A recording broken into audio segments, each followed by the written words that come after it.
What is up, fellas? JPS delivers here. This is BJ Simmons and the boys. Remember, we won the last game. Sweet, sweet revenge against Northern Illinois. This time at home again, I believe, because we played on the road last season against Northern Illinois. Played at home this time with this Iowa squad. Now hosting the Syracuse Orange 2 straight years now with these two teams as non-conference. Not all too strong. But we're looking at the schedule, and it's not all too strong until the last 3 weeks where we play, I believe, Wisconsin, Ohio State, and Penn State 3 weeks in a row.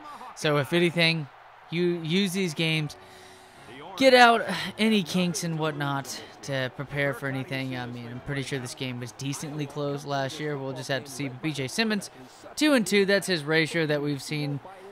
Definitely averaging more passing yards per game than last season, but not averaging any better, not any worse of a, well, actually a little bit better. It's a little bit of improvement to have 1 touchdown to interception ratio. This, and also keeps eye. I'm going to talk about the NFL, continue or finish up talking about NFL Week 3 ahead of us, but keep an eye on this running back. This dude does some crazy shit. Also, too, player of the game is going to be this guy right here. Just keep on watching. Just keep on watching. Crazy shit's going to go down in this game. And, hey, let's squeeze some oranges, baby. So, continue on. I think Derrick Henry is going to be, I mean, probably the best fantasy running back we're going to see of the week, my guess, just because Minnesota's been that god-awful. It's just Minnesota doesn't look good at all. Kirk Cousins didn't look good. This whole team just doesn't look good. Minnesota Vikings, I mean, I would not be surprised with this defense as well. It's not the Vikings defense of old that we've seen. I mean, it hasn't really been the Vikings defense of old in the past season or two. And nice touchdown right there. But I could see Minnesota losing like 12, 13 games this season, especially in that division. I don't see them even beating, the Bears. They can't even beat the Bears ever on the road at Soldier Field. Don't see it happening this year, and the Bears, I think, suck, even though they're 2-0. That's another story. But, yeah, this Vikings team is terrible. Got the Raiders fresh off of a nice win on Monday Night Football. Nice win and a nice game, obviously, by Darren Waller. I mean, everybody was talking about what's going to happen with Emmanuel Sanders, Jared Cook, and there he goes again on a fucking pick six, baby. Second interception of the game. Is going to get more points than this Syracuse Orange offense has scored all game yet. Nicely done. 2 interceptions on the day so far. So far. No spoilers. So far. But, talking about Raiders, yeah. So everybody was, is Jared Cook's in a good position? Emmanuel Sanders is in a good position. I mean, Alvin Kamara was going to be utilized regardless.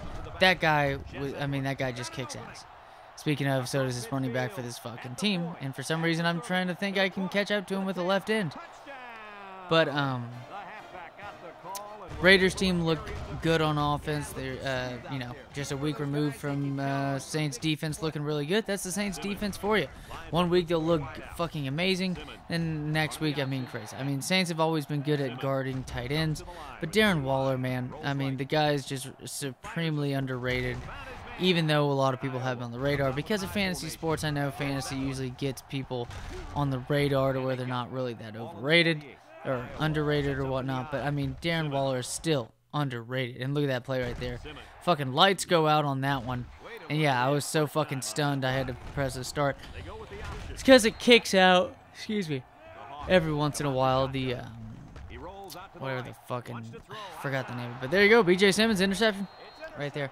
But Raiders against the Patriots, I do think New England's favored by 6.5, and that's also, too, after, I mean, they just played Seattle, and they played Seattle a lot better than an Atlanta team that got manhandled.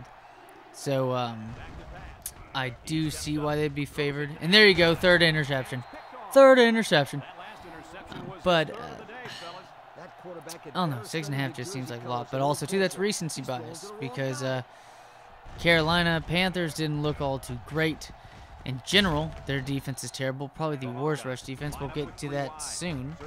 But yeah, I mean, I still think New England's going to win the game, but I don't know if it's by 6 points. I don't know if it's by 7 points or so.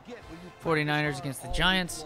If Saquon was playing, there's a possibility you could sit there and say that, but I mean, if George Kittle's going to play in this game, how does George Kittle also, I mean, because they're not going to play George Kittle if he isn't fully healthy. Especially considering all the injuries we've got. Rest in peace to Saquon's knee, which sucks. It really sucks. A lot of injuries. You also have Bosa, who just got hurt, speaking of the Niners. But I mean, if George Kittle's going to play, it means that he's going to be 100%. No reason to throw him out there, especially with all the injuries happening. And considering you're all-star on the defensive side of the ball. And speaking of stars getting injured, fucking come on, man. I mean, when we say use his head, he doesn't have to do it like that. But he'll be back. Just a pinched nerve, apparently. It's okay. His leg's falling off. It's fine. It's just a small tear. But George Kittle's going to ball out if he plays. Let's just be honest. He's not going to play unless he's fully healthy. No reason to throw him out there, especially in the state of football right now with injuries. He's going to ball out. I think the 49ers are going to win this game. If Saquon was playing, I think maybe there's a chance, but nah. 49ers are going to win that. Jets and Colts. Colts are favored by 10.5. That's a huge. That is one huge line, and it's a huge line, and I'm conflicted. Is it a huge line that you can jump on real easily, and the Jets can do something about it? I don't know if the Jets did upset the Colts a couple seasons ago. I don't know, or last season. I don't know. But 10.5. I mean, that also seems like a trap to where people. I mean, the Jets are terrible. The Jets are fucking dog shit, and I just don't know. I'm just conflicted. 10.5 is so much for that Colts team because I don't think Colts got a solid defense, but just Phillip Rivers and them look really inconsistent. I don't know. I could see just Jonathan Taylor run all over him. So I'm conflicted about that. Colts are for sure gonna win, but to see that the Jets could, you know, I don't know. Beats me. But I do think Jonathan Taylor's going to ball out. Sam Darnold, poor Sam Darnold behind fucking one of the worst offenses in, like, football history. It's god-awful. Next game, Panthers and Chargers. Speaking of the Panthers rush defense, look at this fucking play, man. It's like 6 broken tackles. Holy fuck. A nice touchdown there by Mr. Oranges. He whipped out his oranges right there and just took a piss all over that defense. Nice run right there by him. But next game, Panthers-Chargers. Chargers, it's an interesting game. It's an interesting game. CMC is out, and I think, you know, Chargers are favored by 6.5. That seems a little low to me. I mean, Panthers defense is pretty dog shit. Christian McCaffrey's out for the game. Which is, you know, quite the weapon that you could, you know, scheme around to where other players such as DJ Moore, Mr. Anderson, what the fuck's his name even, Jesus, can't even think right.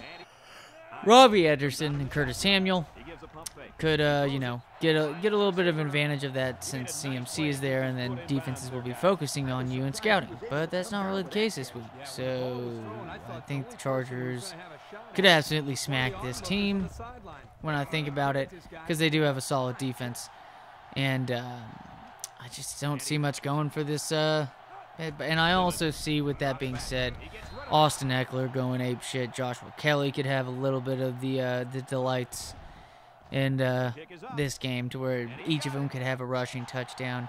Each of them could have at least 70 yards rushing. Who knows? All I know is that someone's going to go off on this offense. Most likely Austin Eckler. But there's good possibility there's 2 people, such as like a Keenan Allen Eckler, Mike Williams Eckler. And here we go, number 4. Beautiful pick. But Panthers, I just don't see how they're 6.5. You got to hammer that down. I think Chargers are going to win by easily a touchdown. Buccaneers and Broncos. Buccaneers favored by 6 on the road against Denver. Why is Tampa Bay only favored by 6 against Denver, who Drew Lock is out? Their offense didn't look amazing anyways. Courtland Sutton's out. I mean, you got Driscoll right there, but this isn't high school football Driscoll, who's the #1 quarterback out of high school going to Florida. What the fuck is up with that? I think that's too low. I know they're on the road, but is it really ever really a road disadvantage nowadays? It just beats me. Beats me. I think Leonard Fournette is now the running back officially that we only had to wait 2 fucking weeks for that. I mean, Carolina's defense is terrible. I mean, he only ran the ball 12 times, and that was the case. Beautiful interception right there by number 36. But Tampa being favored by only 6 against, I mean, Denver, I just don't know how they move the ball. Tampa Bay has a wonderful rush defense. I don't know. I really just don't know, but Tampa Bay is going to win that one for sure. Lions against the Cardinals. Cardinals favored by 5.5, but this could be one of those games that I could see the Detroit Lions maybe upsetting them. I don't know. Just considering, you know, Arizona's 2-0. Maybe Arizona's just legitimately for real. I know their offense is for real, but their defense, though. We're going to have to realize, I mean, Washington is not particularly a team that's going to scare you on the defensive side of the ball. And honestly, the 49ers offense has not looked all too amazing as well. I mean, they're missing a bunch of their guys, too. There's a lot of weapons on this Detroit Lions side. Marvin Jones, TJ Hawkinson. Is Kenny Galladay going to be back for this game? Because if Kenny Galladay can come back for this game, I think Detroit can win this against the Arizona Cardinals for sure. And that's what, you know, fuck, I'll just go. Arizona is going to lose to Detroit this week. Cowboys against the Seahawks. Seahawks favored by 4.5. I think that's a little high, but, you know, hey, Russell Wilson gets the respect, and he deserves any bit of respect, including the respect that should come from a beautiful play such as this is BJ Simmons. Look at that rocket. Beautiful toss. Right there, some Patrick Mahomes tier shit. But I think Zeke's going to be set up for a really good game. I know Dak, and then they're really trying to get the passing game. But, I mean, I just don't think the Seahawks defense is that good. So, you know, I thought I was about to return a touchdown right there for the win.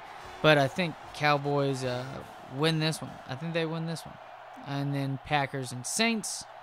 I still think the Saints back. The Packers just don't look amazingly well. I think Aaron Jones and Alvin Kamara are going to face the fuck off, and it's going to be badass. Because I wouldn't even trust Devontae Adams' hamstring dealing with Marcus Lattimore. So that's my guess, is that you're going to get quite a bit of Aaron Jones, kind of like you saw with Kansas City last year. And then Chiefs and Ravens. Patrick Mahomes and the boys will be trailing this one. And I think the Ravens win this one out. As always, fellas, take it easy and see y'all next time.